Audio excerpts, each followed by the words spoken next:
চীনের অদেখা বিস্ময়, স্বপ্নের মতো বাস্তব এক জগৎ। চীনে এমন কিছু স্থান আছে যেগুলো কখনো কোনো ট্যুরিস্ট ম্যাপে দেখা যায় না, কিন্তু একবার সেখানে পা রাখলে মনে হবে এগুলো যেন বহুদিন ধরে তোমার স্বপ্নের ভেতরেই লুকিয়েছিল।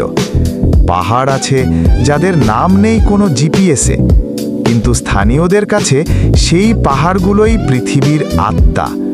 মেঘের ভেতর ভাসমান মন্দির, পান্না সবুজ হ্রদ, রংধনুর মতো আঁকা পাহাড়, মনে হবে সবই যেন রূপকথা, আর এই রূপকথাই বাস্তব। আজ আমরা ঘুরে দেখব চীনের সেই লুকানো রহস্যময় স্থানগুলো।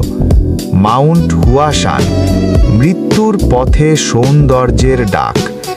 ৭৭০০ ফুট উচ্চতার এই পবিত্র পর্বতের পথ মাত্র কয়েক ইঞ্চি চওড়া।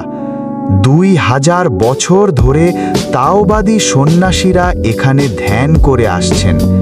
প্রতি বছর হাজার মানুষ এই ডেথ পাথ পার হওয়ার সাহস করে। কানাস লেক, পাহাড়ের বুকে পান্না রঙের হ্রদ। ৫২০০ ফুট উচ্চতায় লুকানো এই হ্রদ সূর্যের আলোয় ঝলমল করে সবুজ আভায়।